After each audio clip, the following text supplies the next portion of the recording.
Now, it might not always be, you know, possible to make suggested videos. I mean, for a start, some of the suggestions I get in the comments, well, they aren't physically possible, and in some cases are borderline illegal.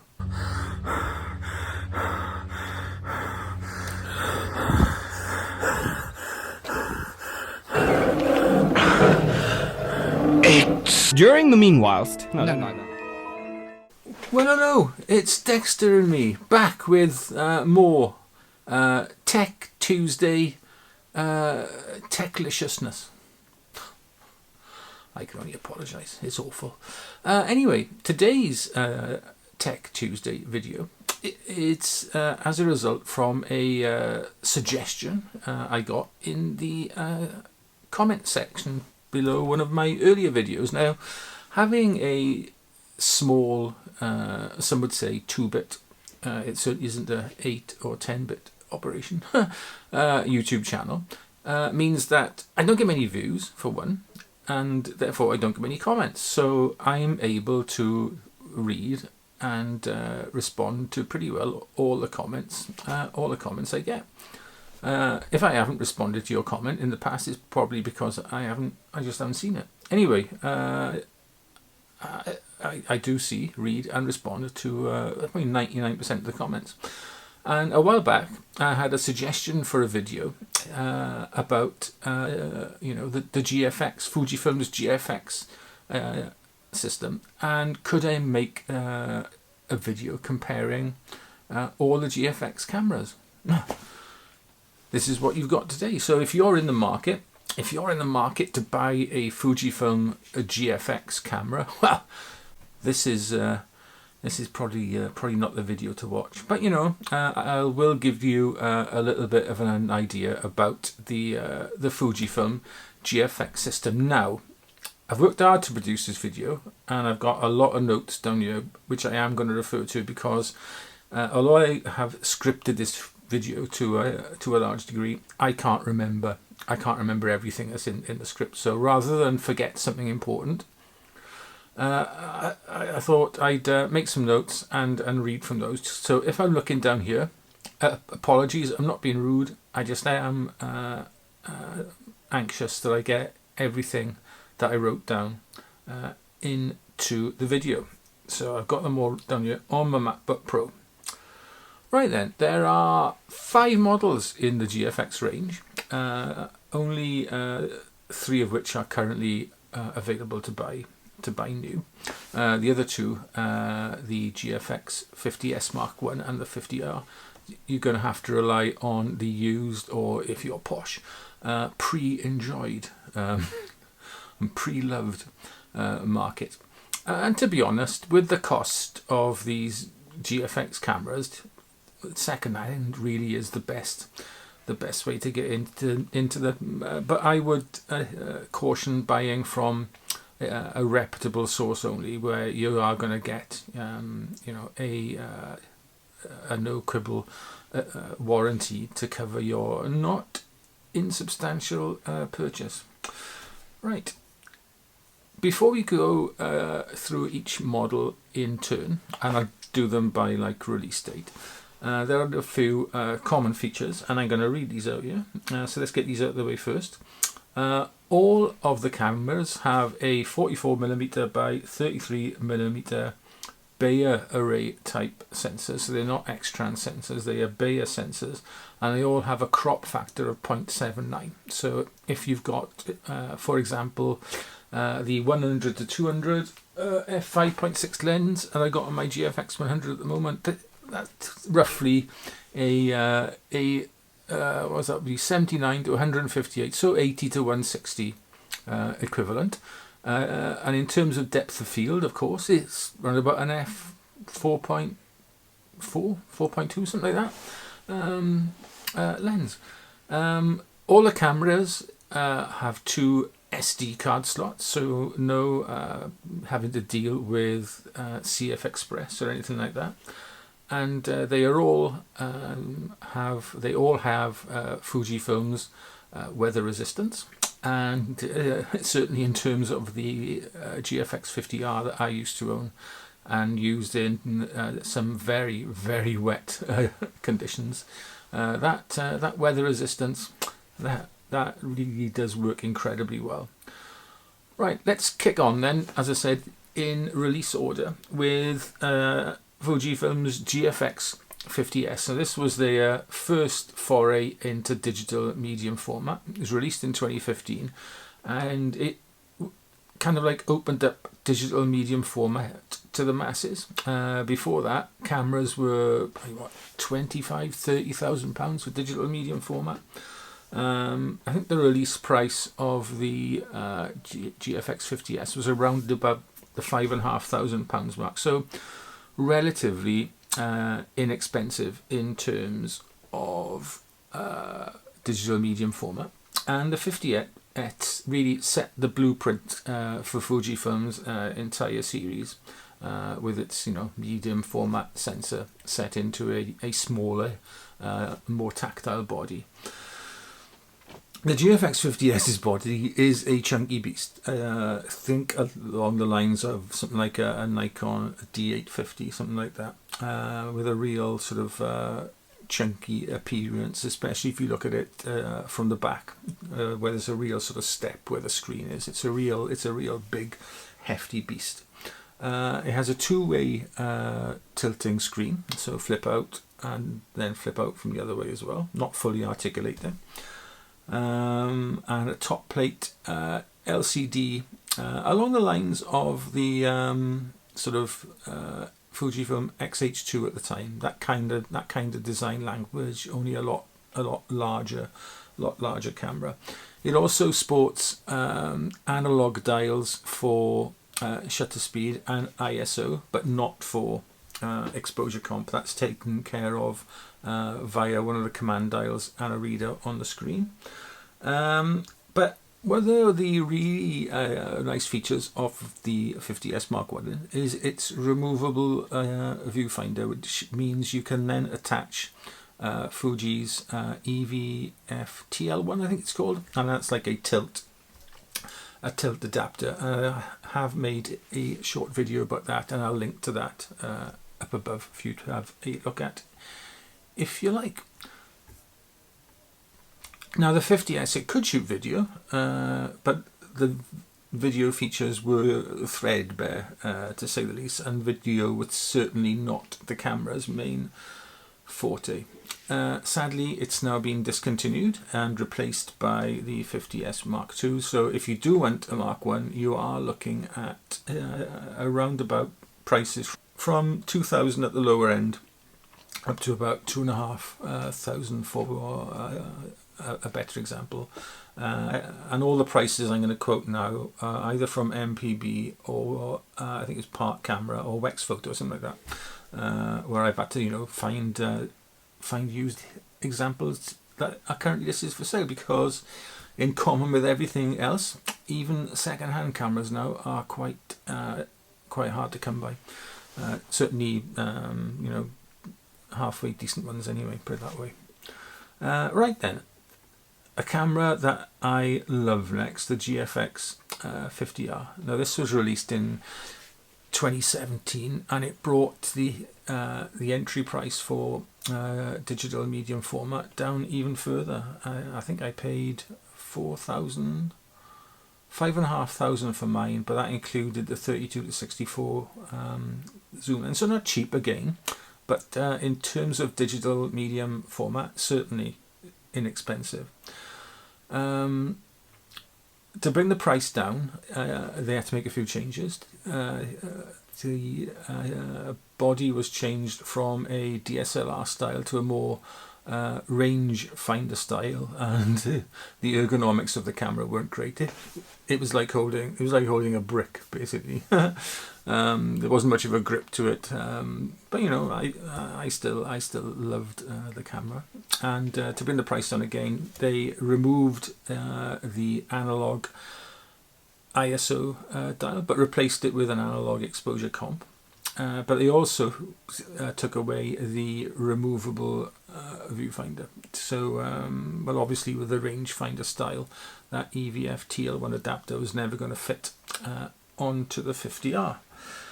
You also lost the top plate LCD. But importantly, of course, it retained the same sensor, obviously, and the two-way tilting rear screen.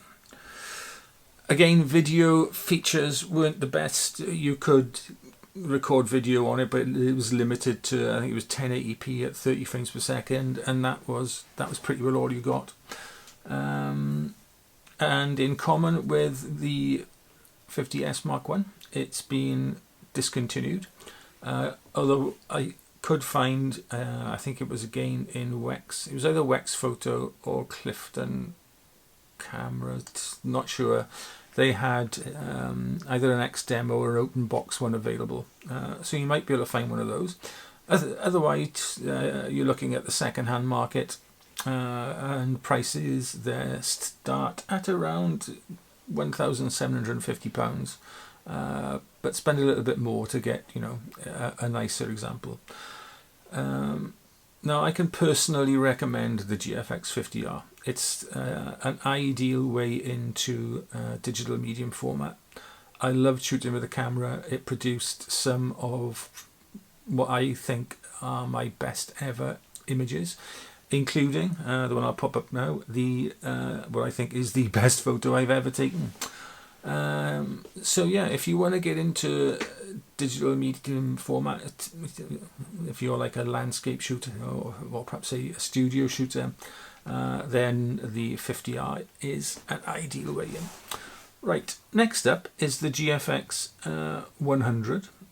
And as its name would suggest, when it was released in 2018, it saw a huge jump in megapixel count from 51.2 right up to 102.4 megapixels in the same 44:33 or 4:3 aspect ratio Bayer sensor. And it's quite funny when you talk of like 102.4 megapixel camera. It's like the extra 2.4 megapixels are like a throwaway when you think that some of the early digital cameras were 2 megapixels. Now 2 megapixels is neither here nor there. But along with the resolution bump, the sensor was further upgraded to a BSI or backside illuminated one, and this then gave an increase in dynamic range, and the camera also benefits massively now from in-body image stabilization, the first GFX camera to offer this. The body's a bit of a departure too. Think Nikon D6, Canon 1D, those sorts of cameras, with a built-in battery grip, because it has a built-in battery grip. Although it uses the same batteries as the 50S Mark I and the 50R. But sadly, the body kind of moved away from Fujifilm's lovely tactile analog controls and replaced them with command dials and a top plate LCD display, which you can then customize to show various types of displays. As I said, it's got a built-in battery grip, so you've got double the battery life, and it has a useful small third screen on the back as well, which again can be customized to display several different settings. It keeps the two-way screen, the two-way folding screen, so again it's not a fully articulating screen. And it retains the removable viewfinder that was on the 50S Mark II, so you can use, as indeed I do, the EVF TL1 adapter, link above. And to be honest, this the viewfinder on the GFX 100 is the best. It's the best I've ever used on any camera, be it EVF or OVF. It's absolutely a stunning thing to look at. Video features on the camera are greatly improved, so it offers 4K capture at various frame rates. Though again, I would say this is far from a video or hybrid camera even. Although I would certainly be more than happy capturing video on the GFX 100. Especially with its IBIS now, or if I'm using it on a tripod. New, these cameras ain't cheap. £10,000 is the price for admission to the GFX 100. Used models though can now be had for as little as £4,500, and that's around about, I think I paid £4,250 for mine. So they are kind of like going up in value again now, driven by the chip shortage and electronic devices shortages and inflation, of course, as well. Yeah, so prices are being driven up. It's a fantastic camera. I've shot again a number of my best images on it, and I'll pop some of them up now. I would have no qualms recommending this camera at all to serious landscape shooters, or again if you're like studio based, I would again recommend this camera. It's absolutely stunningly fantastic, if a little heavy and cumbersome to handle. Right, the GFX 100S. Now this is basically a GFX 100 in a smaller, lighter, and some would say more attractive body. It's along the lines of a DSLR now, without the battery grip. So think Nikon Z7, that kind of size. And it shares its design language with the smaller Fujifilm XH2S. They kind of look pretty much the same. It retains most of the features of the GFX 100, but it loses the removable EVF and battery grip. There's only one battery, but it's a new battery, larger capacity battery, shared with the XT4. So it's one of those nice Nikon like looking batteries. What else is there? It retains obviously IBIS, but you lose, in common with the GFX 100, you lose the analog controls, and this camera has a PASM dial on it. So if you don't like the way Fujifilm is going with its more modern cameras, then this one isn't going to be for you. Not going to be for you. It's got the same two-way tilting screen, and many thought Fujifilm would have gone with a fully articulating screen for this camera, but they didn't. New, the camera is around £5,500. Again, if you can find one somewhere. But used examples are now starting to come onto the market, but you're not going to get much of a discount. The cheapest I could find was $4,750 at Wex Photo, so not a huge saving. Right, the last one I'm going to chat about then is the GFX 50S Mark II. Now, there's not really much to say about this camera, other than it replaced the GFX 50S Mark I and is essentially a GFX 100 with a lower resolution non-backside illuminated sensor. It shares the 100's design, but ditches the bulkiness of the 50S Mark I. It's a much more svelte, stealthy affair. Like the 100S, it doesn't sport the removable viewfinder. And that's all I can say really about the 50S. You're going to get the same image quality as you get with a 50S Mark I or the 50R. But what you are getting with these later GFX 100, 100S and 50S cameras is improved video functionality for one, and greatly improved autofocus speeds. I should have mentioned that earlier actually, but that's what you are getting with these later cameras.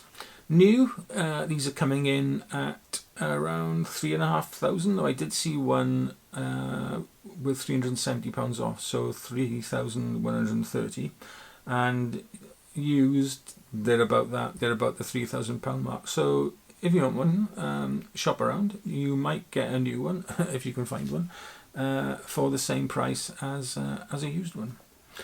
Right, I think that's it.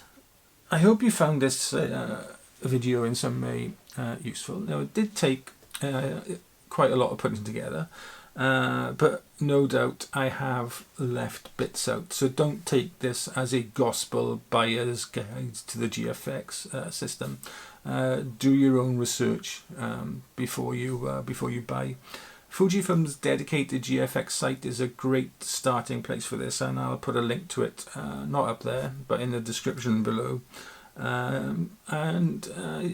If you'd like to ask me anything about the GFX cameras I've owned, I would be happy to oblige. Also, when you're spending this amount of money, unless you're absolutely sure in your mind it's what you want, I'd recommend renting one first to see if you get along with it. These are not your small, light, ultra portable, if you like, Fujifilm mirrorless cameras. They are more akin to professional DSLRs, and especially when paired with, hefty GF glass, they would struggle to meet any definition of lightweight. One thing you can be certain of, though, is absolutely stunning image quality from these cameras, no matter what model you go with and what sensor you get. You will not, I guarantee, you will not be disappointed with the image quality. That is a cast iron, copper bottom barrel, whatever you want to call it, guarantee. Anyway, that is it. My word, what a lengthy. We've been going for quite a while. Tech Tuesday. Are you still here?